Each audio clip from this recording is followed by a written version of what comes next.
नमस्कार दोस्तों, मेरा नाम है शुभम और मैं उम्मीद करता हूं कि आप लोग ठीक होंगे। अभी आप देख रहे हैं एयर पब्लिकेशन का यूट्यूब चैनल और टॉपिक है सुपर मोक 13। जैसा कि मैंने अपने वीडियो में कल के वीडियो में मैंने आप लोगों को बताया था कि 1 से लेकर के 11 तक के सुपर मोक का जो सॉल्यूशन है वो विद्याग्राम के यूट्यूब चैनल पे डला है। वहाँ पे प्लेलिस्ट भी बना हुआ है। मैंने कल खोल करके भी दिखाया था प्लेलिस्ट, वहाँ पर जाकर के आप प्रीवियस मोक्स के वीडियो सॉल्यूशन देख सकते हैं। ठीक है, 12 और उसके बाद के जितने भी मोक होंगे सुपर मोक, उनके सॉल्यूशन आप एआर पब्लिकेशन के यूट्यूब चैनल पे देखेंगे। तो बस चलिए हम स्टार्ट करते हैं आज के सॉल्यूशन को। जैसे अगर मैं बोलूं, ये एक बार मैं शेड्यूल आप लोगों को बता दूं कि मंडे से लेकर के फ्राइडे तक सुपर मोक कंडक्ट होता है, जिसमें आप क्वांट सेक्शन को बहुत बेहतर तरीके से यहाँ पे अटेम्प्ट कर सकते हैं और अपने तैयारी को जांच सकते हैं। बचा एक दिन सैटरडे को आप ऑल इंडिया लाइव मोक दीजिए और अपना रैंक देखिए कि अभी आप इस कंपटीशन की दुनिया में कहाँ पे लाइक कर रहे हैं। और हमारा जो प्लेटफॉर्म का मोक होता है वो बहुत फेयर तरीके से होता है, मतलब कि अगर आपके पास एक आईडी है तो आप एक ही बार अटेम्प्ट कर सकते हैं, यानी कि एक आईडी से आप मल्टीपल टाइम मोक को अटेम्प्ट करके अपना नंबर इंक्रीज करके अपना फेक यहाँ पे रैंक नहीं दिखा सकते। तो पारदर्शिता का यहाँ पे बहुत ज़्यादा ध्यान दिया जाता है। और अगर आप यहाँ पे मोक दे रहे हैं तो बस इतना समझ लो कि वही आपका कंडीशन है जो अभी आप यहाँ पे नंबर ला रहे हैं। मतलब अपने आप को जांचने का ये सबसे बढ़िया प्लेटफॉर्म है।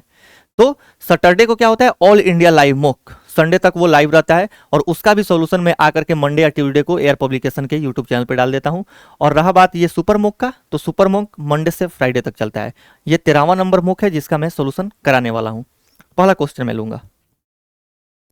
एक नाव पहले धारा के विपरीत दिशा में एक निश्चित दूरी तय करती है और फिर धारा की दिशा में उसे 18 किलोमीटर अधिक दूरी तय करती है। ठीक है, शांत जल में नाव की जो चाल है ना वो 12 किलोमीटर पर आवर है और धारा की जो गति है वो 3 किलोमीटर पर आवर है। ठीक है, यदि धारा की विपरीत समय तथा धारा की दिशा में समय का अनुपात, ठीक है ना, 5:4 है, तो नाव द्वारा तय की गई कुल दूरी। ठीक है, अब देखो, अगर हम डिस्टेंस का रेशियो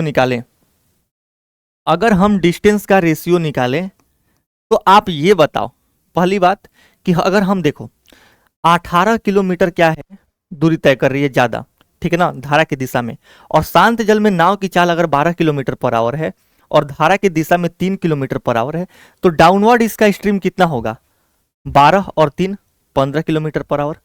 तो डाउनवर्ड ये 15 किलोमीटर पर आवर जाएगी और इसको टाइम कितना लग रहा है, टाइम इसको 4 लग रहा है, यानी कि 4 यूनिट। ठीक है, और अगर हम इसका अपवर्ड स्ट्रीम देखें या फिर अपवर्ड स्पीड देखें तो 12 में से 3 घटेगा, ठीक है ना, यानी कि बोट माइनस स्ट्रीम का स्पीड होता है, तो 12 में से 3 गया 9। और इसका इसमें टाइम कितना लग रहा है, यहाँ पे अगर हम टाइम देखें तो 5 यूनिट टाइम लग रहा है, तो यहाँ पे 5। ये आपका क्या है, ये आपका डिस्टेंस का स्पीड आ गया। ठीक है ना, अब मैं अगर यहाँ पे काटूं तो ये 9 5 45 होता है, 15 इसको काटेगा 3 बार में, यानी कि जो आपका स्पीड है, सॉरी जो आपका डिस्टेंस है उसका रेशियो आ गया 4:3, यानी कि डाउनवर्ड वो 4 यूनिट अगर जा रही है, धारा के अनुकूल अगर 4 यूनिट जा रही है तो धारा के प्रतिकूल वो 3 यूनिट जा रही है। और यहां से अगर हम अंतर देखें तो यहां से अंतर कितने का है, 1 का। इसी 1 यूनिट का मान कितना है, 18 kilometre per hour, sorry 18 kilometre distance है। तो हमसे पूछा जा रहा है तय की गई कुल दूरी, तो तय की गई कुल दूरी कितनी है, 4 और 3 7, तो 1 का मान अगर 18 है तो 7 का मान कितना होगा, 18 गुने 7, यानी कि 18 साथे 126 किलोमीटर। 126 किलोमीटर अगर आप देखोगे तो कौन सा ऑप्शन है, ऑप्शन बी आपका सही उत्तर हो जाएगा। ठीक है, रेशियो मेथड से अगर आप इसको कीजिएगा तो बहुत जल्दी आराम से कर लीजिएगा। चलते हैं नेक्स्ट क्वेश्चन पे। अब ये डीआई का वेन डायग्राम का क्वेश्चन है, ठीक है ना, कि 900 अभ्यर्थी के एक सर्वेक्षण में 45% ने गणित, 38% ने अंग्रेजी तथा 35% ने रीजनिंग का प्रयास किया। विषय के ओवरलैप का वितरण चित्र में दिया गया। ओवरलैप का मतलब होता है ये वाला जो तीनों में आ जाए, ठीक है ना, ऐसे पॉइंट्स या फिर ऐसे पार्ट जो 2 या 2 से ज्यादा में कॉमन है, उसको उस पार्ट को हम ओवरलैप बोलते हैं। ठीक है, केवल एक ही विषय का प्रयास करने वाले अभ्यर्थियों की संख्या हमसे पूछा जा रहा है, केवल एक ही विषय के। तो आप यहां पे देखो, केवल एक ही विषय का अगर हम देखें तो 27% यहाँ पे है, 19% यहाँ पे है और 20% यहाँ पे है, यानी कि 27 और 20 कितना होगा, 47, और 47 और 19 कितना होगा, 66%। यानी कि हमें 900 का 66% निकालना पड़ेगा। अब आप यहाँ से 9 का भी मल्टीपल देख सकते हैं, हालांकि 9 के मल्टीपल तो बहुत सारे हैं, या फिर 66 अगर हम देखें तो आप 11 के भी मल्टीपल देख सकते हैं। और ऐसे नहीं देखिएगा तो फिर आप ऐसे देखिए, परसेंटेज से 2 जीरो कटेगा, 9 6 का 54, यानी कि जब आप मल्टीप्लाई कीजिएगा तो यूनिट डिजिट पे 4 आएगा। ऑप्शन सी में 4 आ रहा है, 594 आपका सही उत्तर हो जाएगा। वीडियो के दोस्त लाइक कर दीजिएगा और चैनल को भी सब्सक्राइब कर लीजिए। चलते हैं नेक्स्ट वीडियो क्वेश्चन पे। देखो, दो वस्तु समान विक्रय मूल्य 840 प्रत्येक पर बेची गई, मतलब कि दो वस्तुओं को समान एसपी पे बेचा गया, यानी कि समान कीमत पर बेचा गया। पहले वस्तु पर विक्रेता को 12% का लाभ तथा दूसरे पर 16% की हानि हुई। दोनों वस्तुओं को एक साथ बेचने पर कुल परिणाम ज्ञात कीजिए। देखो, कभी भी अगर परसेंटेज का डाटा देकर के और परसेंटेज में ही मान निकलवाना चाहे एग्जामिनर, तो एक्चुअल डाटा का वहां पे कोई यूज नहीं होता है। अब अगर हम देखें तो यहां पे हम लिखेंगे सीपी और यहां पे लिखेंगे हम एसपी, ठीक है ना।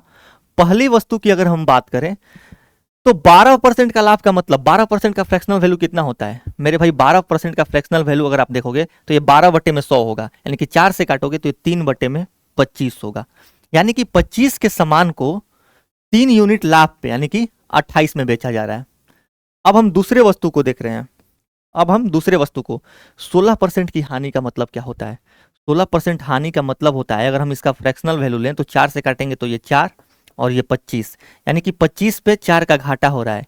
यहां पे आपको फायदा हो रहा था तो आपने 25 में 3 ऐड कर दिया, लेकिन यहां पे 25 में 4 का घाटा हो रहा है, तो आप 25 का सामान कितने में बेचिएगा? 25 में से 4 घटा लीजिए, 21। अब देखो, इसका सीपीएसपी, इसका भी सीपीएसपी, लेकिन क्वेश्चन में बोला जा रहा है कि एसपी जो है, विक्रय मूल्य जो है वो बराबर है, तो हमें एसपी को बराबर करना पड़ेगा। अब आप बताइए हमसे, शिवम भाई आप ही बताओ, 28 और 21 को हम कैसे बराबर कर सकते हैं जब हम इनको दोनों को 84 बना दे? 84 इसको बनाने के लिए 28 को 3 से मल्टीप्लाई करना पड़ेगा और 21 को 84 बनाने के लिए हमें 4 से मल्टीप्लाई करना पड़ेगा, यानी कि 25 तिया 75, 28 तिया 84, ठीक है। 25 चौके 100 और 21 चौके 84। अब आप यहां पे देख सकते हो, यहां पे अगर हम देखें तो कितने का फायदा हो रहा है? 9 यूनिट का फायदा हो रहा है ना, और यहां पे देखोगे तो 16 यूनिट का घाटा हो रहा है, यानी कि 9 यूनिट का फायदा और 16 यूनिट का घाटा, अल्टीमेटली आपको क्या होगा? +9 -16, यानी कि 7 यूनिट का घाटा होगा। अरे भैया, 16 यूनिट का आपको घाटा लग गया और 9 यूनिट का ही फायदा हो रहा है, तो 16 में से 9 घटा दो, 7 यूनिट का क्या हुआ? घाटा लगा, यानी कि ये आपका लॉस हुआ। कितने पे? 100 और 75, 175 पे। अगर आप इसको परसेंटेज में चेंज कीजिएगा तो 100% से मल्टीप्लाई कर दीजिए। अब देखो, आप यहां पे गेन का ऑप्शन काट भी सकते हो क्योंकि गेन तो होने से रहा। अगर आप इसको सॉल्व करोगे, तो 25 साते होता है 175 और 25 चौके होता है 100, 7 से 7 कटेगा, 4% का आपका क्या हो रहा है? 4% का आपका लॉस हो रहा है, तो ऑप्शन बी आपका सही उत्तर हो जाएगा। जैसे एग्जाम में बोला जा रहा है सिर्फ वैसे ही कीजिए, एसपी बराबर करने को बोला जा रहा है तो मैंने एसपी बराबर कर दिया। अब देखो, यदि n बराबर 5a 8b एक 4 अंकों की संख्या है, ठीक है ना, ये 4 अंकों की एक संख्या है, n को 9 से भाग देने पर शेषफल 7 तथा 11 से भाग देने पर शेषफल 10 प्राप्त होता है, तो a + b का मान। अब आप बताइए, कोई भी संख्या है अगर हम उसको 9 से भाग दे रहे हैं, ठीक है ना, तो जो रिमाइंडर मिलता है, जो रिमाइंडर आता है ना, वो क्या होता है? उस संख्या का डिजिटल सम होता है। अगर जैसे मैं मान लो कि 29 को, ठीक है शिवम भाई, 29 को 9 से भाग दूंगा ना, तो इसका रिमाइंडर पता है क्या आएगा? रिमाइंडर चाहे कुछ भी आए, उस रिमाइंडर का डिजिटल सम इस संख्या का डिजिटल सम होता है। तो संख्या का डिजिटल सम कितना है? 9 और 2 11, 11 का डिजिटल सम 2, यानी कि हम यहां से भी देख सकते हैं कि अगर 9 से भाग दे रहे हैं तो 7 क्या आ रहा है? रिमाइंडर आ रहा है। 7 क्या आ रहा है? रिमाइंडर आ रहा है, यानी कि इस संख्या का डिजिटल सम जो होगा वो कितना होगा? 7 होगा। अब आप देखो, 8 और 5 कितना होता है? 13, 13 का डिजिटल सम 4, 13 का डिजिटल सम 4, प्लस में a प्लस में b, हमें किसके बराबर में लाना है? 7 के बराबर में। तो a + b किसके बराबर में होगा? 7 में से 4 गया 3, यानी आंसर वो ऑप्शन होगा जिस ऑप्शन का डिजिटल सम 3 हो। क्या 10 के डिजिटल सम 3 है? नहीं है। 12 के हैं? इसका नहीं है और इसका नहीं है, यानी कि ऑप्शन सी आपका क्या हो जाएगा? सही उत्तर होगा। इस क्वेश्चन को करते हैं कि एक खुदरा व्यापारी प्रत्येक बोतल का अंकित मूल्य उसके क्रय मूल्य से 40% अधिक रखता है, वो 5 खरीदो और 1 मुफ्त पाओ का योजना, ठीक है ना, या फिर प्रस्ताव देता है तथा कुल बिल पर 10% की अतिरिक्त छूट भी देता है तो हमसे उसका लाभ प्रतिशत, यानी कि हम इसमें अगर डिसऑनेस्ट शॉपकीपर वाला कॉन्सेप्ट यानी कि रेशियो मेथड लगा दें तो यहाँ पे हमारा ये क्वेश्चन सॉल्व हो जाएगा।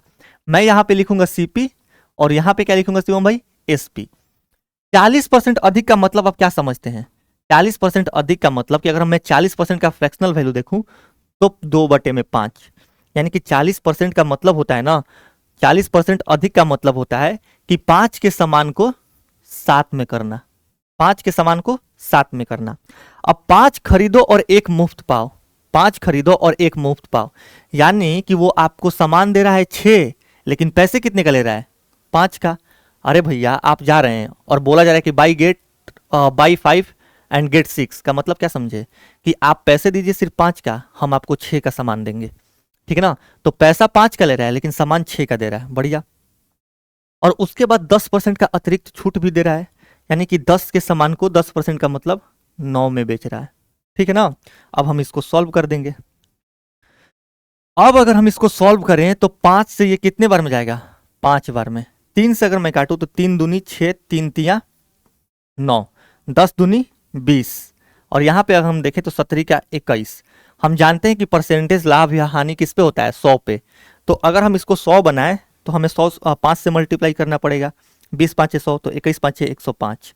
तो आप देखो कितने परसेंट का फायदा हुआ, ठीक है ना। फायदा कितने का हुआ शिवम भाई? 5% का। 5% कौन सा है? ऑप्शन डी हमारा सही उत्तर हो जाएगा। अब ये क्वेश्चन है कि निम्न तालिका में से एक दुकानदार द्वारा प्रति इकाई लाभ तथा बेची गई इकाइयों की संख्या दी गई। यदि प्रत्येक बेची गई इकाई का औसत लाभ 38 है तो हमसे पूछा जा रहा है कि उत्पाद Q से अर्जित लाभ उत्पाद P से अर्जित लाभ से कितना अधिक है। अगर आप ऐसे क्वेश्चन में डिजिटल सम लगा देते हैं तो बहुत जल्दी हो जाएगा। देखो क्योंकि ये अल्टीमेटली एवरेज का क्वेश्चन है और एवरेज के 90% से ज्यादा क्वेश्चन आपके डिजिटल सम और यूनिट डिजिट से हो जाते हैं। मैं देखो यूनिट डिजिट नहीं लगा सकता क्योंकि सबके लास्ट में 0 है, तो मैं डिजिटल सम लगाऊंगा क्योंकि मुझे दिख रहा है कि सबका डिजिटल सम अलग अलग है। अब देखो आप यहाँ पे बोला जा रहा है कि यदि प्रति बेची गई इकाई का औसत लाभ कितना है? 38 है। कितना है? 38 है। अगर मैं 38 से यहाँ पे देखूं तो ये कितना कम है? -3 है, -3 है। ये 38 से 4 ज्यादा है, यहाँ पे 10 ज्यादा है, और यहाँ पे 38 से ये 12 ज्यादा है। मैं नेट डेविएशन को 0 कर दूंगा क्योंकि ये इसका एवरेज है और एवरेज से नेट डेविएशन 0 होता है, यानी कि 120 गुने -3 करूंगा ना, मैं 120 गुने -3 करूंगा, ठीक है। यहां पे मैं 4x करूंगा, शिवम भाई बोलना। और यहां पे अगर मैं देखूं तो 150 को मैं किससे मल्टीप्लाई करूंगा? -10 से, और यहां पे 90 को 12 से, और यहां पे जो आएगा ना ये कितना आना चाहिए? यहां पे 0 आना चाहिए क्योंकि नेट डेविएशन एवरेज से 0 होता है। अब मैं इनको पूरा सॉल्व नहीं करूंगा क्योंकि मैं बेवकूफ नहीं हूं, मुझे पता है कि यहां पे मैं डिजिटल सम से काम चला सकता हूं। तो डिजिटल सम अगर मैं लगाऊं तो आप देखो ये 9 का मल्टीपल 3 यहां 3 यहां, तो 9 का मल्टीपल है तो इसका डिजिटल सम कितना होगा? 0 प्लस में 4x, ठीक है ना। 5 और 1 6, और 6 गुने -6 कितना आएगा? -6, और ये 9 से मल्टीप्लाई हो रहा है तो 0 बराबर में 0, यानी हम ये बोल सकते हैं कि 4x बराबर कितना आया? 6। शिवम भाई तो हम ये बोल सकते हैं कि x बराबर कितना आएगा? 6/4। नीचे 4 आ रहा है तो हम 7 से अगर मल्टीप्लाई कर दें तो x का डिजिटल सम कितना आएगा? 7 6 42, यानी कि 6। x का डिजिटल सम 6 आ गया। ये जो x है ना इसका डिजिटल सम कितना आ गया? 6 आ गया डिजिटल सम।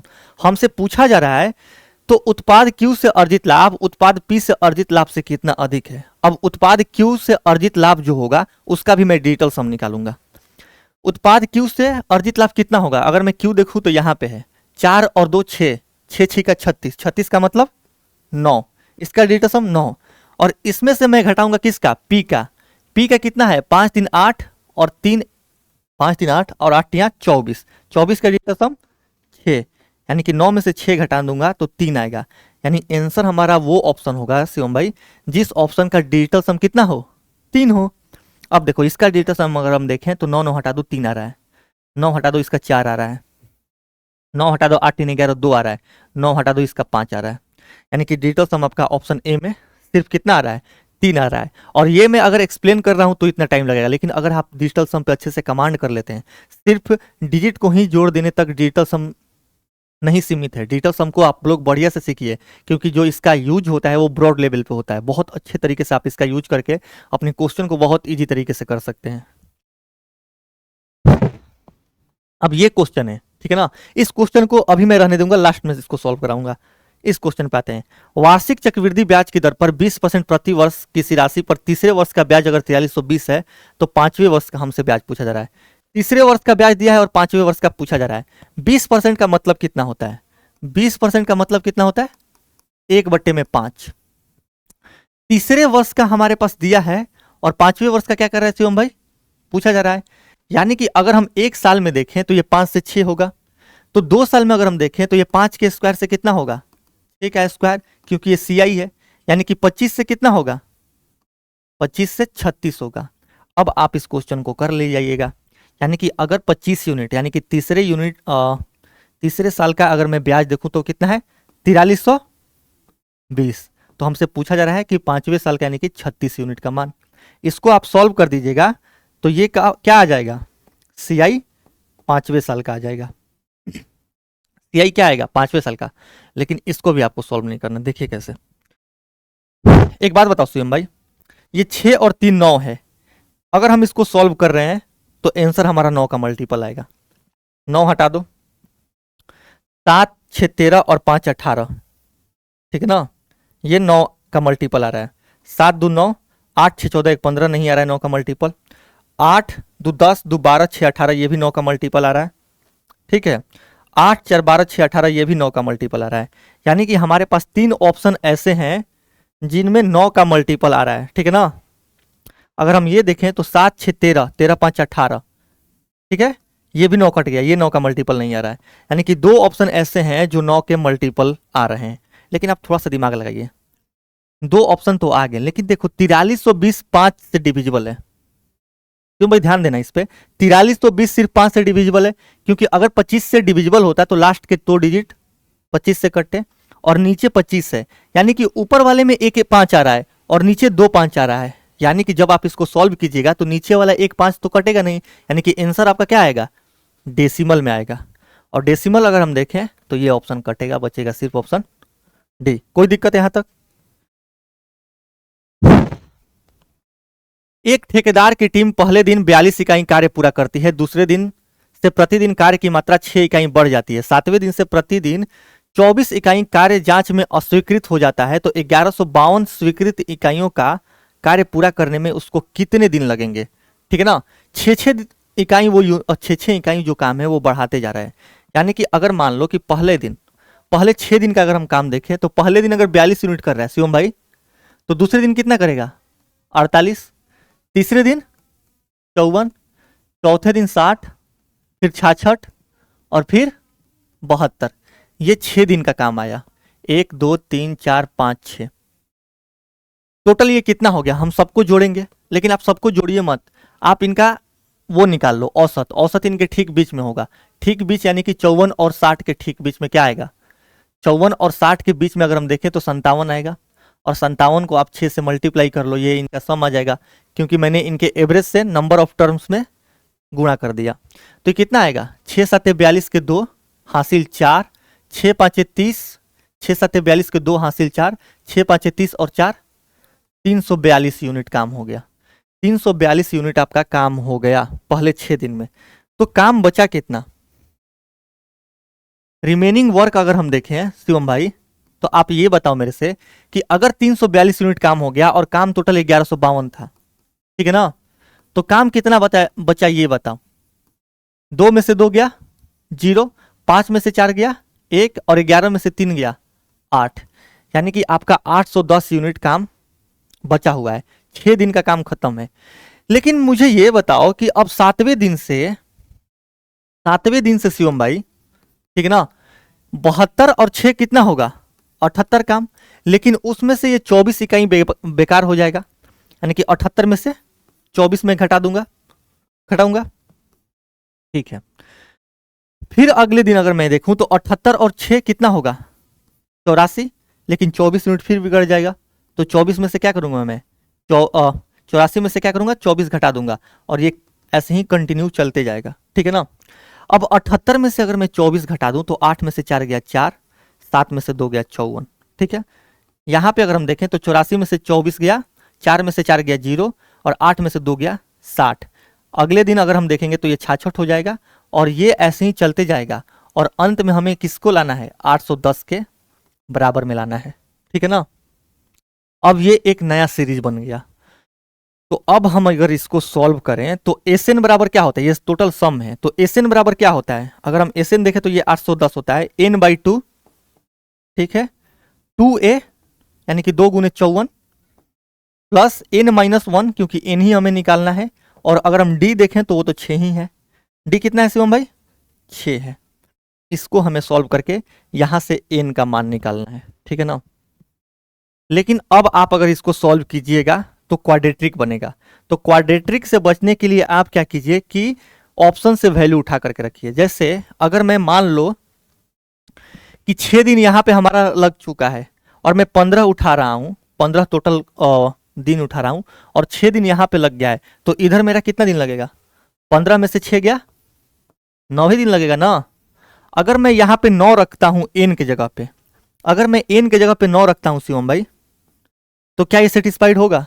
देखो अगर हम इसको काटे तो इधर 0 आ रहा है, क्या 9 रखने पे इधर 0 आएगा, 9 में से 1 गया 8, 8 6 का 48 और 4 दूनी 8, 8 8 16, 16 9 144, इधर 0 आ रहा है यूनिट डिजिट पे और इधर 4 आ रहा है, तो 9 रखने पे सेटिस्फाइड नहीं होगा, ठीक है।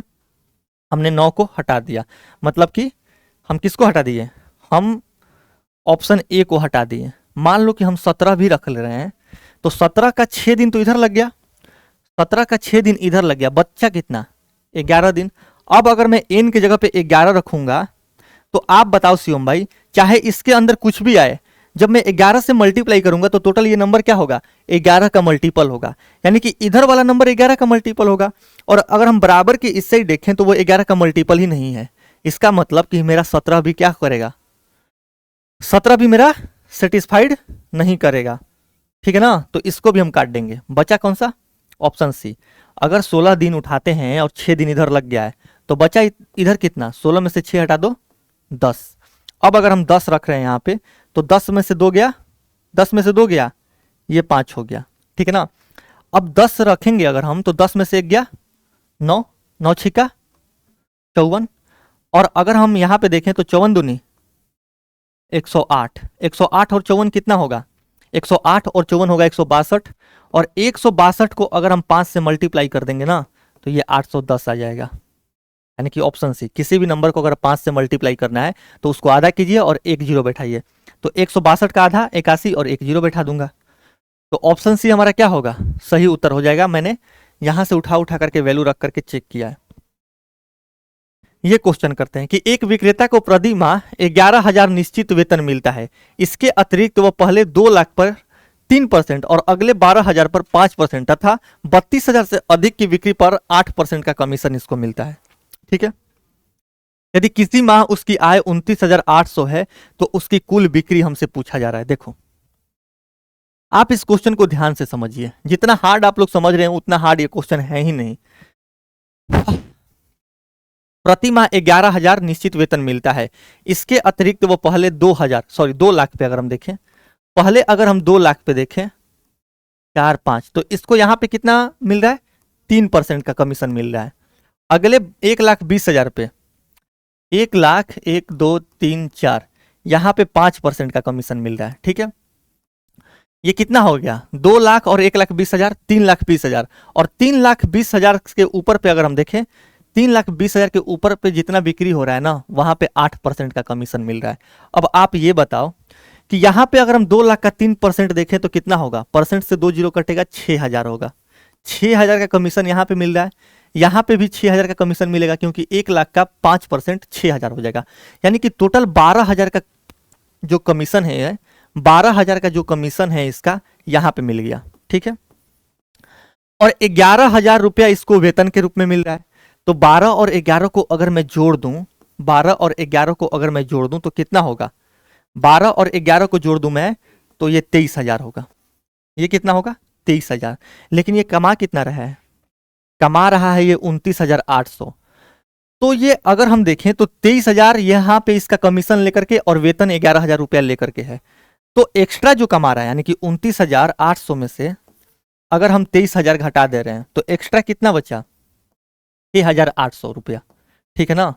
अब ये 6,800 रुपया जो कमा रहा है, ठीक है, ये 6,800 जो रुपया कमा रहा है वो कहाँ कमा रहा है? ये 3,20,000 से ऊपर पे कमा रहा है, यानी कि यहाँ पे ये 6800 रुपया कमा रहे हैं। 6,800 यानी कि 6800 रुपया यहाँ पे कमा रहा है। यानी कि अगर हम यहाँ पे देखें तो यहाँ पे इसको 8% का कमीशन मिल रहा है। तो अगर 8%, अगर मेरे भाई 8% का मान, अगर 8% का मान 6800 है, ठीक है, तो 100% का मान बताइए कितना होगा? शिवम भाई बता दो कितना होगा? परसेंटेज से परसेंटेज कटेगा, 8 से अगर हम काटे तो 8 28 64 4 0 8 5 40 0, 85 पे 1 2 और 3, यानी कि यहां तक अगर हम देखें तो यहाँ पे सामान कितने का बेचा है? 85,000 का। 85,000 का सामान यहाँ पे बेचा है। और इधर अगर हम देखें, इधर अगर हम देखें तो ये कितना हो जाएगा? 2 लाख। अरे भैया अगर हम यहाँ तक देखें तो कितना बेचा है? 3,20,000 का। यहाँ से लेकर के यहाँ तक 3,20,000 का। ये देखो 2 लाख और 1,20,000, 3,20,000 का। ठीक है ना। अगर हम सबको जोड़ेंगे तो ये कितना आएगा? अगर हम सबको जोड़ देंगे तो कितना आएगा? 0 0 4,05,000, यानी कि 405 पे 3 0। ऑप्शन बी आपका सही उत्तर होगा। हमें पहले यहां तक देखना पड़ेगा कि वो कितना कमा रहा है। तो 12,000 और 11,000 उसका क्या मिल रहा है? 11,000 उसको वेतन मिल रहा है, यानी कि 23,000 रुपया वो ऐसे कमा ले रहा है 3,20,000 तक। यानी कि 29,800 में से अगर हम 23,000 का घटाएं तो 6,800 रुपये कहां से कमा रहा है? इधर से कमा रहा है, यानी कि 3,20,000 के ऊपर की बिक्री पे।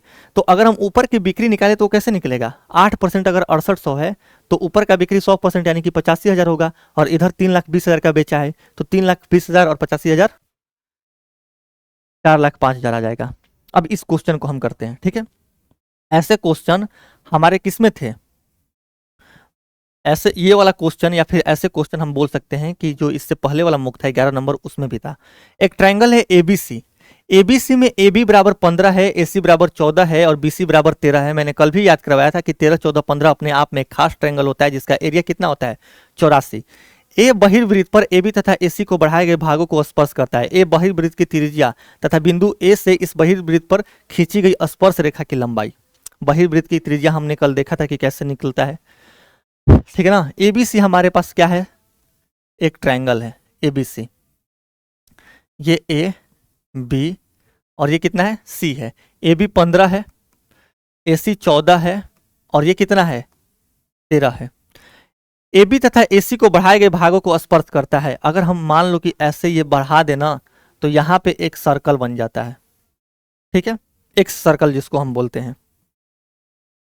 अगर हम देखें तो ए बहिर्वृत्त की त्रिज्या, अब बहिर्वृत्त की त्रिज्या कैसे निकालते हैं हम? ए अगर हम बहिर्वृत्त की त्रिज्या वो हम कैसे निकालेंगे? अगर हम देखें तो ए से कितना होगा? इस ट्रायंगल का एरिया बटे में पेरीमीटर माइनस हम क्या करेंगे? ये वाला साइड कर देंगे। ठीक है ना। अगर हम यहाँ का त्रिज्या निकालें, अगर हम त्रिज्या निकालें तो यहाँ पे हमने कल भी देखा था कि हम ऐसे निकालते हैं।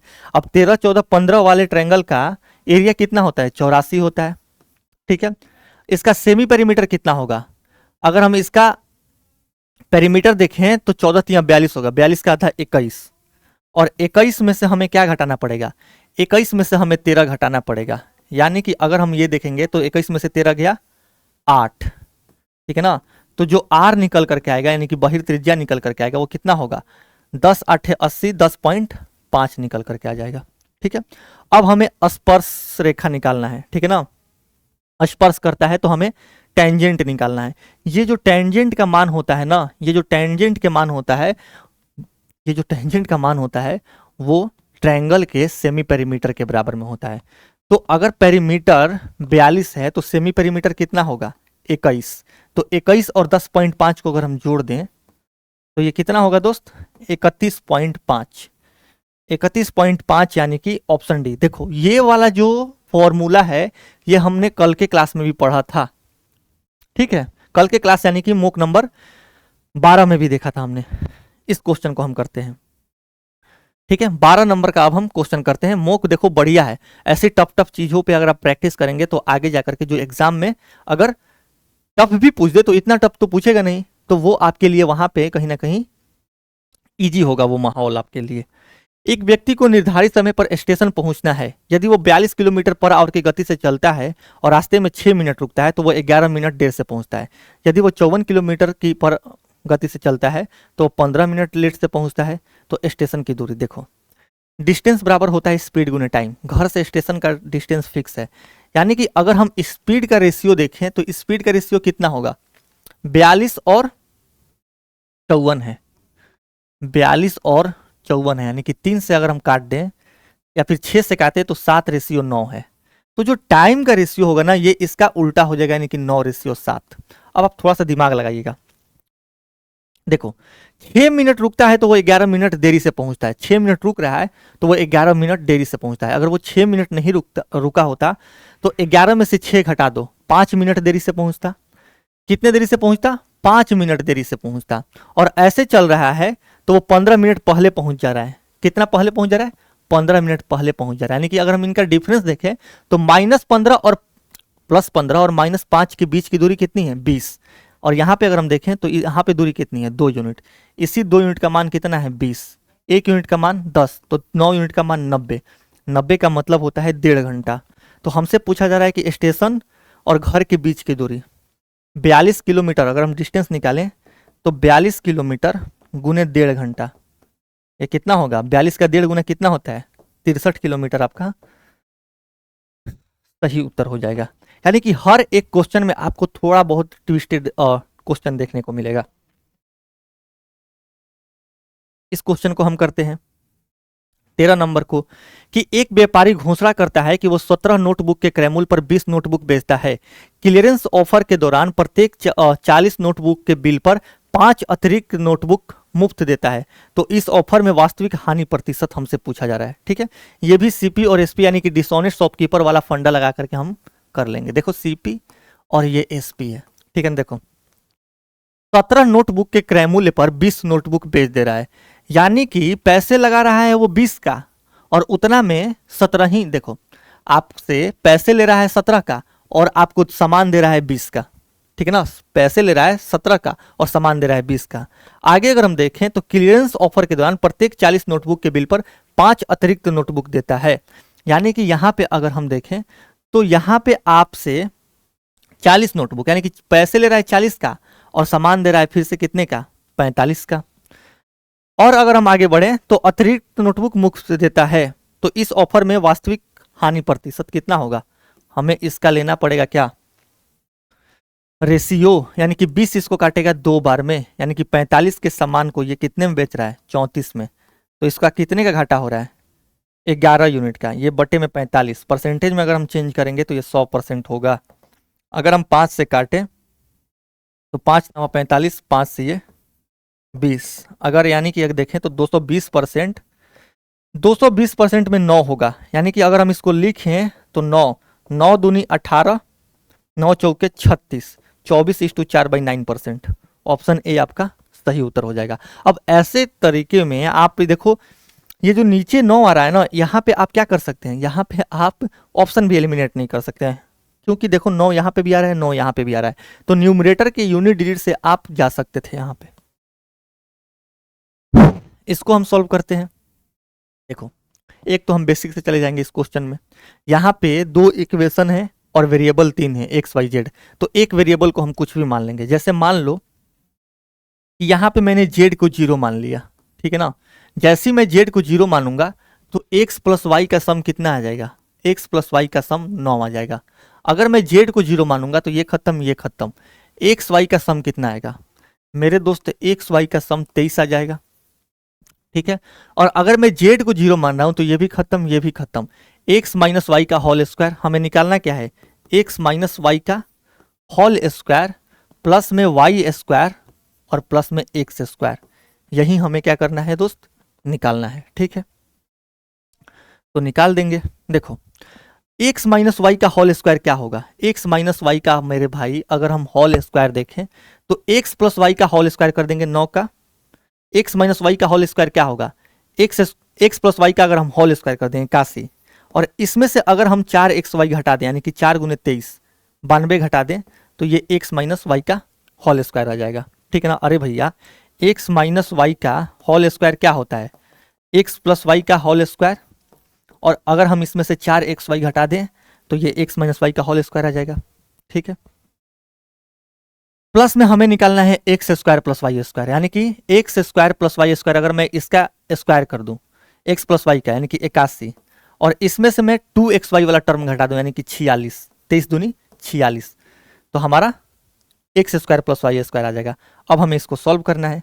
81 और 92 का डिफरेंस कितना होगा, 2 में से 1 गया 1, 9 में से 8 गया 1 यानी कि -11, और 81 और 46 का डिफरेंस कितना होगा 31, अगर हम देखें तो 31 और 4 35 का, 35 में से अगर आप 11 घटा दोगे तो कितना बचेगा 24, यानी कि इस क्वेश्चन का उत्तर होगा आपका ऑप्शन डी 24। अगर आप प्री देने जा रहे हैं तो ये सब आपको पता होना चाहिए कि Y square plus X square क्या होता है, Y square plus X square अगर हम देखें तो एक्स प्लस वाई का होल स्क्वायर कर दो, ठीक है ना। अब यहाँ पे 2xy वाला टर्म ज्यादा आएगा तो इसमें से आप एक 2xy घटा दो, यही दोनों का यूज करके मैंने ये निकाला है बस। अब 15 नंबर क्वेश्चन है कि ए और बी किसी टैंक को क्रमशः 12 घंटे तथा 18 घंटे में भर सकते हैं। पाइप सी भरे हुए टैंक को 36 घंटे में खाली कर सकता है। कार्य का क्रम इस प्रकार दोहराया जाता है कि पहले 1 घंटे में ए और बी, फिर 1 घंटे में ए और सी, और फिर 1 घंटे में बी और सी, तो टैंक को भरने में कुल कितना समय लगेगा, ठीक है। ए और बी अगर हम देखें, ए और बी अगर हम देखें दोस्त, ए प्लस बी अगर हम देखें तो ये 12 घंटे, बी और सी अगर हम देखें तो ये 18 घंटे, और ए और सी अगर हम देखें तो ये कितना है, ए और सी अगर हम देख रहे हैं, हाँ ठीक है सर, ठीक ठीक चल जाएगा ये तो,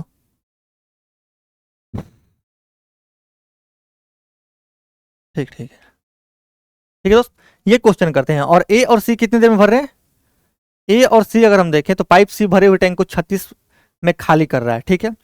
और कार्य को क्रमशः हम देखें तो ऐसे नहीं दिया गया है, ये कैसे दिया गया है कि ए और बी, अगर हम ए देखें तो ये 12 घंटे में भर रहा है, बी देखें तो ये 18 घंटे में भर रहा है, और सी खाली करने वाला पाइप है जो 36 घंटे में क्या कर रहा है, खाली कर दे रहा है।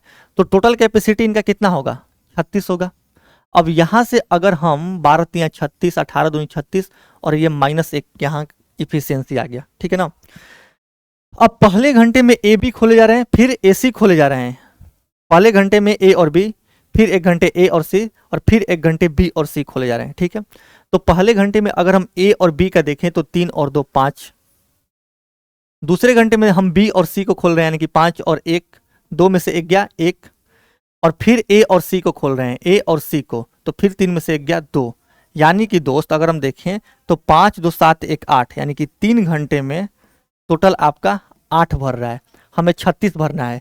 तो हम 36 के आसपास देखेंगे कि 8 का मल्टीपल कौन सा है, तो 32 है, तो 32 में कितना भर रहेगा, अगर हम 8 यूनिट देखें तो 3 घंटा, तो 32 यूनिट में कितना घंटा लगेगा, 8 चौके 32, तो 3 चौके 12 घंटा, ठीक है ना।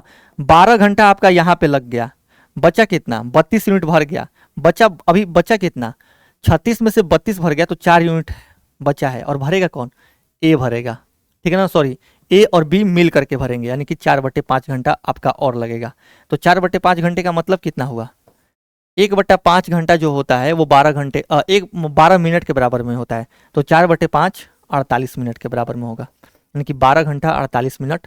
ऑप्शन बी आपका सही उत्तर हो जाएगा। एक बार मैं गेट बंद कर ले रहा हूं।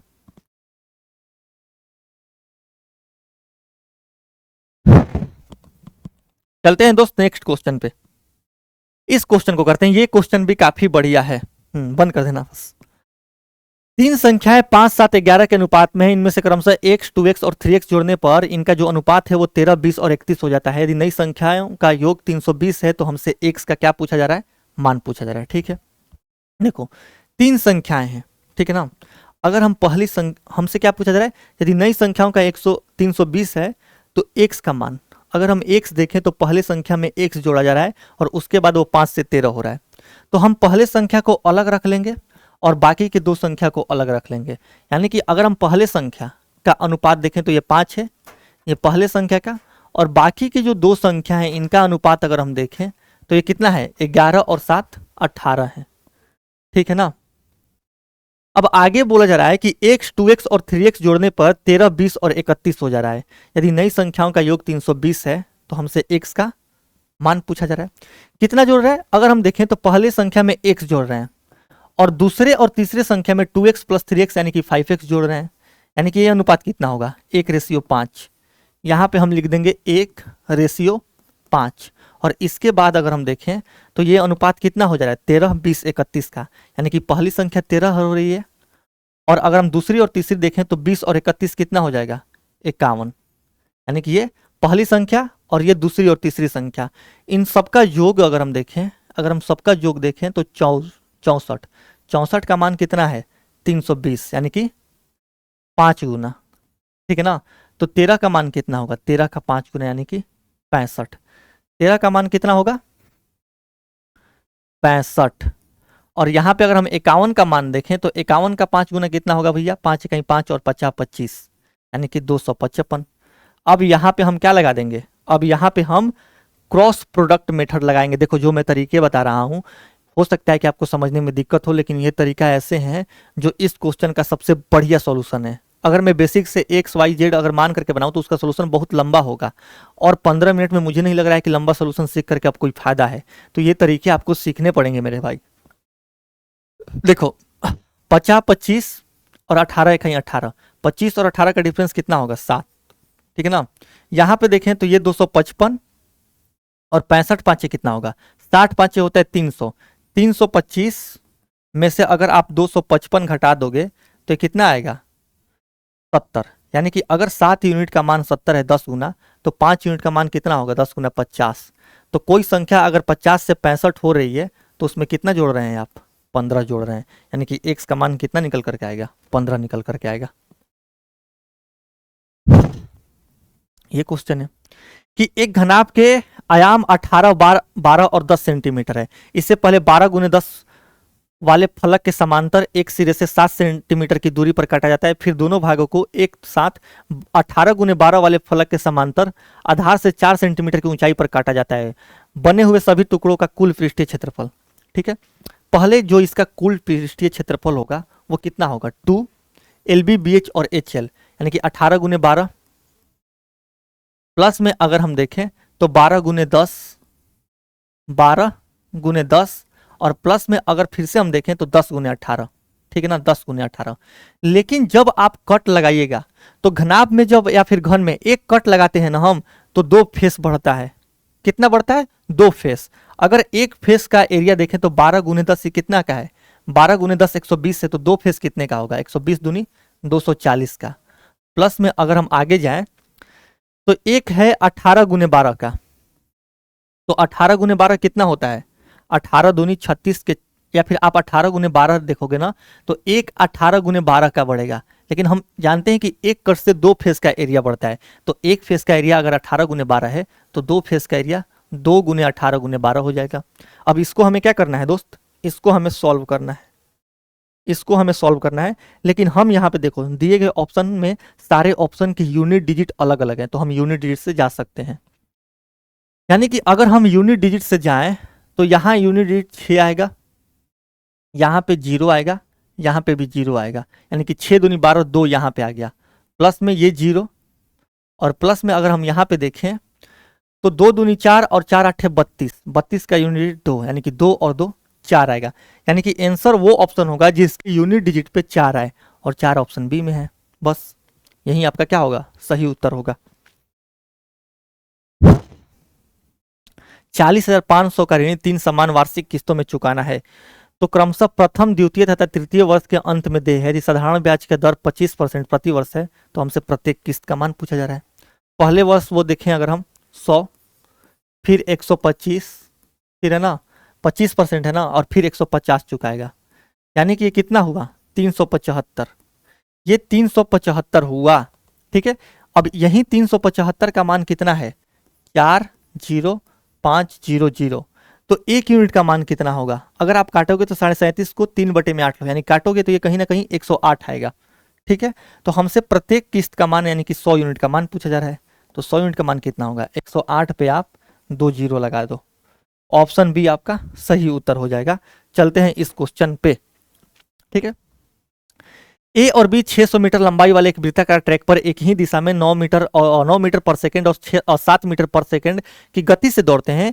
बी ए से 150 मीटर आगे है, आगे से प्रारंभ करता है, और ए बी को 10 सेकंड बाद दौड़ना शुरू करता है। तो ए के दौड़ना शुरू करने के बाद दूसरी बार ए बी से कब मिलेगा? ठीक है, देखो बी ए से 150 मीटर आगे है, बी जो है ना वो ए से 150 मीटर पहले से ही आगे है, और ए के दौड़ने से 10 सेकंड पहले ही बी दौड़ना स्टार्ट कर रहा है। ठीक है ना, ए बी के 10 सेकंड बाद दौड़ना चालू करता है, यानी कि बी 10 सेकंड पहले से दौड़ता है, तो 10 सेकंड में कितना दौड़ लेगा? 10 गुने 7 70 दौड़ लेगा, और यानी कि टोटल कितना होगा? 220 होगा, 220 होगा। यानी कि अगर इनके बीच का डिफरेंस कितना है? 220 है, और इनका रिलेटिव स्पीड 9 में से 7 घटा दो 2, यानी कि फर्स्ट जो मीटिंग होगा वो कितना होगा मेरे भाई? 220, और 9 में से 7 घटा दो 2, यानी कि 110 पहला मीटिंग। अब ये जब दूसरी बार मिलेंगे तो इसको पूरा एक सर्कल पूरा करना होगा। ठीक है ना, ए को पूरा एक सर्कल पूरा करना होगा, तो पूरा एक चक्कर कितने का है? 600 का है। सेकेंड मीटिंग में मेरे भाई पूरा एक चक्कर पूरा करना होगा, और ये 600 का है, और इनका रिलेटिव स्पीड तो 2 ही का रहेगा, यानी कि ये 300 यहाँ पे लग जाएगा, यानी कि टोटल अगर हम देखें तो 410 सेकेंड। ऑप्शन बी आपका सही उत्तर हो जाएगा। इसको हमें क्या करना है? सॉल्व करना है। 8 + 2 √ 15 है, और 8 - 2 √ 15 है। पता है 8 + 2 √ 15 का क्या है? ये 8 + 2 √ 15 ये किसका स्क्वायर है? आप अगर इसको स्क्वायर बनाना चाहते हैं ना, तो आप 2 को ढक लो। 2 को क्या करोगे? ढक लोगे। ये 8 और ये √15, हमें दो संख्या ऐसा लेना पड़ेगा जिनको जोड़ने पर 8 आ जाए और गुणा करने पर क्या आ जाए? 15 आ जाए। तो √5 और √3 होगा, यानी कि 8 + 2 √ जो 15 है वो रूट के अंदर कितना है? √3 + √2 का होल स्क्वायर है। कितना है दोस्त? √2 + √3 का होल स्क्वायर, यानी कि ये हम बाहर अगर हम निकालेंगे तो ये √3 + √2 होगा। ठीक है ना, और यहाँ पे अगर हम देखें तो ये √3 - √2 का होल स्क्वायर होगा, क्योंकि यहाँ पे माइनस है। तो बाहर अगर हम यहाँ पे इसको निकाल दें तो ये √3 - √2 होगा। स्क्वायर हम यहाँ पे लगाएंगे, बटे में अगर हम देखें तो ये अब यहाँ पे अगर इसको स्क्वायर बनना चाहते हो तो 2 को ढक लो। √3 और √2 में तोड़ सकते हो, क्योंकि 3 और 2 को गुणा करोगे तो 6 आएगा, और 3 और 2 को जोड़ोगे तो 5 आएगा, यानी कि अंदर वाला अगर आप वैल्यू देखोगे रूट के अंदर तो ये √3 + √2 का होल स्क्वायर है। ठीक है ना, माफ करना, ये अगर हम देखें तो यहाँ पे हम गलती कर रहे हैं। ये पता है 5 और 3 का होगा ना, क्योंकि देखो 5 और 3 को जोड़ने पे 8 आता है, और 5 3 15 होता है, यानी कि ये √5 प्लस में √3 का क्या है? होल स्क्वायर है। ये रूट लगा दो, तो रूट से बाहर कितना आएगा? √5 प्लस में √3, और प्लस में यहाँ पे देखें तो ये कितना होगा? √5 - √3। ठीक है, यहाँ पे आप स्क्वायर लगा दो। वैसे ही अगर आप नीचे देखोगे तो आप इस 2 को ढक लो, ये √3 + √2 का होल स्क्वायर हो जाएगा। √3 + √2 का होल स्क्वायर तो बाहर निकलेगा, तो √3 + √2 माइनस √3 - √2। इसी को हमें क्या करना है? सॉल्व करना है। और यहाँ पे अगर हम देखें तो ये -12 है। इसी को दोस्त हमें सॉल्व करना है, तो √3 से √3 कटेगा, ये 2 √5 होगा। 2 √5 का स्क्वायर कितना होगा? 2 दूनी 4 5 20। अरे भैया √5 और √5, 2 √5, 2 √5 का स्क्वायर 20, 20 में से 12 गया 8। ठीक है, यहां अगर मैं सॉल्व करूं तो √3 से √3 कटेगा, ये 2 √2 होगा। ठीक है ना, अगर मैं काट दूं तो ये 2 √2 हो जाएगा। ऑप्शन ए आपका सही उत्तर हो जाएगा। ये क्वेश्चन है 21 नंबर क्वेश्चन। छह विद्यार्थियों के एक समूह की औसत आयु 21.5 वर्ष की गई, क्योंकि मोहित की आयु 23 वर्ष के स्थान पर 32 वर्ष लिख दी गई थी। त्रुटि सुधारने के बाद दो नए विद्यार्थी समूह में शामिल हुए, उनकी आयु का अनुपात 4:5 है तथा अब 8 विद्यार्थियों की औसत आयु 21.75 है। तो हमसे बोला जा रहा है कि बड़े नए विद्यार्थी की आयु ज्ञात कीजिए। देखो जो दो नए विद्यार्थी आ रहे हैं ना, उनके आयु का अनुपात क्या है? उनके आयु का अनुपात मेरे भाई 4:5 है, और हमसे बड़े वाले का आयु पूछा जा रहा है। तो बड़ा वाला कौन सा है? बड़ा वाला अगर हम देखें तो ये 5 वाला है, यानी कि जो भी बड़ा वाला होगा वो 5 का एक मल्टीपल होगा उसका आयु, और 5 का मल्टीपल ऑप्शन डी है बस। अब 22 नंबर क्वेश्चन है, इसको करते हैं। ए और बी साझेदार हैं। ए ने 60,000 12 महीने तथा बी ने 90,000 को 8 महीने के लिए निवेश किया। कार्यकारी साझेदार सी को 5,000 प्रति माह वेतन तथा वेतन देने के बाद बचने वाले लाभ का 12.5% कमीशन मिलता है। शेष लाभ ए और बी उसके पूंजी समय अनुपात में बांटा जाता है। यदि वर्ष का सकल लाभ 3 लाख है तो सी से हमारा से क्या पूछा जा रहा है? सी का कुल है। देखो सी को 5,000 प्रति माह मिल रहा है, तो 12 महीने के हिसाब से 5,000 अगर मिल रहा है तो टोटल कितना मिलेगा? 60,000। टोटल कितना मिलेगा? 60,000। ठीक है ना। और अगर हम यहाँ पे देखें तो 3 लाख में से अगर हम 60,000 घटा दें तो बचा कितना मेरे भाई? 3 लाख में से अगर हम 60,000 घटा दें तो 2,40,000 बटेगा। ठीक है ना। ठीक है, काई दाई सैकड़ा हजार 10,000 लाख, एक जीरो हटा दो। ठीक है, अब इसका भी उसको कितना मिल रहा है? सी को 12.5% इसका कमीशन मिल रहा है। तो इसका आप 1 बटे क्या करो? 12.5% का मतलब होता है 1/8, यानी कि कमीशन के रूप में अगर हम देखें तो सी को यहाँ पे कितना मिलेगा? 8 तिया 24, 3 पे 4 जीरो, 1 2 3 4। अगर आप सबको जोड़ोगे तो 60,000 और 30,000 कितना हो जाएगा मेरे दोस्त? अगर आप 60,000 और 30,000 को जोड़ दोगे तो ये आपका 90,000 जो होगा ना, वो आप सी कमाएगा।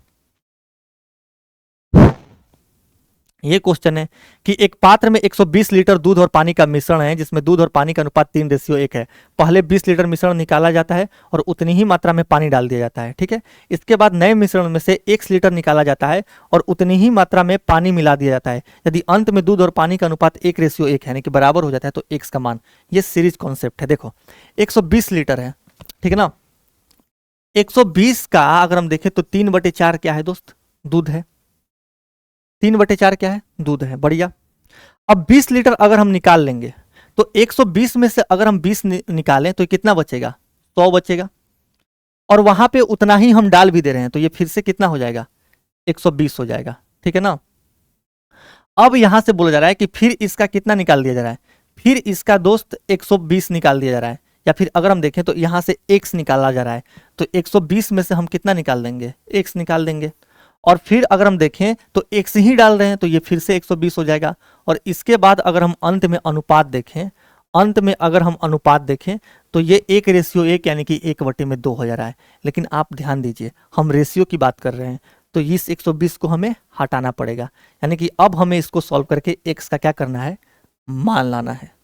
तो आ जाएगा बस 3/4 था, 20 निकाला, 120 में से 20 निकालेंगे तो 100 होगा, लेकिन फिर हम 20 डाल भी दे रहे हैं क्योंकि उतना ही डाला जा रहा है, तो 120 होगा। फिर x निकालेंगे तो 120 - x होगा, और फिर x डालेंगे तो ये 120 हो जाएगा।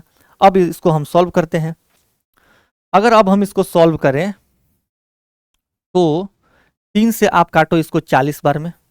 ठीक है, 2 जीरो से 1 और 2 जीरो कटेगा, 2 से ये 2 6 12, यानी कि 120 - x कितना होगा? 6 चौके 24 चौके 96। तो x कितना होगा मेरे भाई? 120 में से 96 घटा दो, 24 लीटर। ऑप्शन ए आपका क्या होगा? सही उत्तर होगा। चलते हैं नेक्स्ट क्वेश्चन पे। एक राशि 16 महीनों में 17,280 तथा 24 महीनों में 20,736 हो जाती है। तो हमसे बोला जा रहा है कि चक्रवृद्धि ब्याज प्रत्येक 8 महीने पर जोड़ा जाता है, तो पहले 24 महीने की अर्जित चक्रवृद्धि ब्याज ज्ञात कीजिए। देखो 16 महीना और 8 महीने पे कंपाउंड हो रहा है, तो 16 महीने में अगर हम देखें तो 2 बार कंपाउंड होगा, और 24 महीने में देखें तो 3 बार कंपाउंड होगा, यानी कि 16 से 24 तक लेकर के सिर्फ एक ही बार ब्याज लगेगा। यानी कि अगर हम इनका रेशियो देख लें तो ये 17,280 है, 17,280 है, और यहाँ पे 20,736 है। ठीक है ना।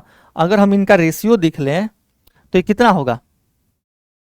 और ये 18 से कटेगा, 18 से अगर हम काटें तो 18 9 कितना होता है? 18 नवा होता है 162, ये 10 और ये कितना होगा 8, 108, 18 छिक्का 108 और ये 0। यहाँ पे अगर हम 18 से काटे तो 1 2 और 7, 1 9 और 3, 18 5 90 और 18 दूनी 36, 1152। और किससे हम काट सकते हैं, 5 2 7 2 9, यानी कि हम इसको काट सकते हैं 12 से, ठीक है ना, या फिर 16 से भी काट लो, 16 छिक्का 96 और 16 से आप काटोगे तो 16 7 112, 16 दूनी तो 60 और ये 16 7 112, 3 2 16 दूनी 32, 12 5 60, 12 छिक्का 72, ठीक है, 5:6 हो गया। अगर हम देखें तो दोस्त इसका मूलधन क्या होगा, ये 16 मंथ में 2 बार कंपाउंड होगा, तो अगर हम मूलधन देखें तो ये 5:6 होगा। तो 16 मंथ में अगर आप 2 बार कंपाउंड करोगे तो ये 25 से कितना हो जाएगा, 36 हो जाएगा। यानी कि 36 यूनिट का मान कितना है, 17,280, 17,280। या फिर आप ऐसे कर लो ना, देखो ये 5 से 6 का मतलब आप कर लो कि 10 से ये 12 हो रहा है, तो 2 बार कंपाउंड होने का मतलब कि ये 100 से कितना हुआ होगा, 12 का 144। अब 144 का मान अगर 17,280 है, 144 का मान अगर 17,280 है, तो हम जानते हैं कि 1728 12 का क्यूब होता है। यानी कि अगर हम 12 में और मल्टीप्लाई कर दें, क्योंकि ये 12 का स्क्वायर है, तो 1728 के पास पहुंचेंगे, एक जीरो लगा दो, यानी कि 120 गुना।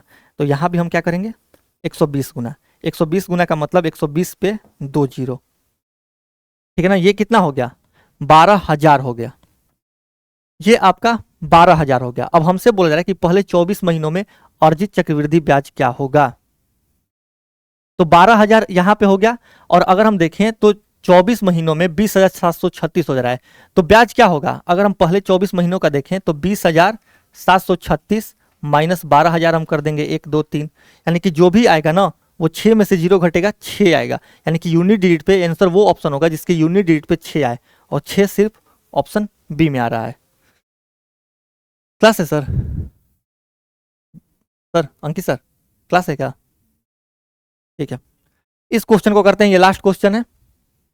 एक चुनाव में 10% पंजीकृत मतदाताओं ने मतदान नहीं किया, डाले गए मतों में से 8% अमान्य घोषित हुए। यदि केवल 2 उम्मीदवार चुनाव लड़ रहे थे तो विजेता उम्मीदवार को वैध मतों का 56.25% प्राप्त हुआ और वो 1656 मतों से जीत गया। तो पंजीकृत मतदाताओं की कुल संख्या, ठीक है, हम मान लेते हैं कि टोटल वोट यहाँ पे, ठीक है, इसका 10% मतदान नहीं कर रहे हैं, यानी कि 9/10 ही कर रहे हैं। और आगे अगर हम देखें तो 8% क्या हो गया, अमान्य घोषित हो गया, यानी कि 92%, 92% का मतलब 23/25 हुआ, ठीक है ना। और अगर आप देखो इसका 56.25% विजेता उम्मीदवार को मिल रहा है, यानी कि अगर हम देखें तो 56.25%, यानी कि जीत कितने रहा से होगा, जीत कितने से रहा है, 12.5% से, क्योंकि 6.25 50 से ज्यादा है तो 6.25 जो हारा होगा उसका कम होगा, यानी कि 6.25 प्लस 6.25 12.5%। अरे भैया 56.25%, अगर मैं 100% में से इसको घटा दूं तो जो उम्मीदवार हारा है उसका निकल जाएगा। तो अगर मैं इसको 100 में से घटाऊंगा ना, तो जो 100 में से देखो 100 में से 56.25% घटा दूंगा, तो जो यहाँ पे वैल्यू आएगा उसका और इसका डिफरेंस 12.5% होगा, क्योंकि ये 50 से 6.25% कम है, ज्यादा है, और ये वाला वैल्यू 50 से 6.25% कम होगा, तो 6.25% प्लस 6.25% 12.5%, यानी कि ये किसका होगा, ये इसका 1/8 होगा, और इसी का मान कितना है 1656। तो यहां से इसको हम सॉल्व करके क्या निकालेंगे दोस्त, टोटल वोट निकालेंगे, ठीक है ना। आंटी बंद कर दीजिए, इसको सॉल्व करके हम क्या निकालेंगे, टोटल वोट निकालेंगे। अब आप देखो इसको सॉल्व करने की भी जरूरत नहीं है, आप एक बार आंसर पे नजर या फिर ऑप्शन पे नजर दौड़ाओ, ठीक है ना, या फिर आप सॉल्व कर ही लो, छोड़ दो। अगर हम देखें और ये 1656 है, ये कितना है 1656 है। अब अगर हम इसको काट दें तो 9 से आप काटो, 9 से 1 9 8 72, 9 चौके 36 होता है, 23 से कितने बार में कटेगा, 8 बार में, यानी कि जो टोटल वोट होगा वो कितना होगा, 25 8 200, 200 8 1600 और 1600 गुने 10 16,000, 1 2 और 3, ऑप्शन डी आपका सही उत्तर हो जाएगा। बिना सॉल्व किए भी आप ला सकते थे, क्योंकि 25 8 200 और 200 गुने 10 करोगे तो 2000, यानी कि जो भी ऑप्शन आंसर होता है उसके लास्ट 3 डिजिट 3 जीरो होते हैं, और 3 जीरो सिर्फ ऑप्शन डी में थे। बचा एक क्वेश्चन है, उसको अभी हम क्या कर रहे हैं, उसको भी दोस्त हम जल्दी से कर ले रहे हैं, ठीक है ना। इसको भी हम जल्दी से कर ले रहे हैं। देखो ये कोऑर्डिनेट का क्वेश्चन है तो हमने थोड़ा सा लेवल बढ़ा दिया है। 3x माइनस 4y प्लस के बराबर 0 है और बिंदु 2 1 तथा माइनस 4 5 रेखा एल के विपरीत पक्ष पर स्थित है और दोनों रेखा से अगर हम लंबवत दूरी समान है, ठीक है ना, यानी कि जो रेखा है ना 3x माइनस 4y प्लस के, ये दोनों पॉइंट के ठीक बीच में है। तो बिंदु 1 माइनस 2 की रेखा एल से दूरी हमसे पूछा जा रहा है, ठीक है। अगर हम यहाँ पे के का मान निकालना चाहें तो के का मान हम जानते हैं कि देखो ये जो रेखा है माइनस 4 5 और 2 1 से क्या है माइनस 4 5 और दोस्त 2 और 1 से क्या है बराबर डिस्टेंस पे है।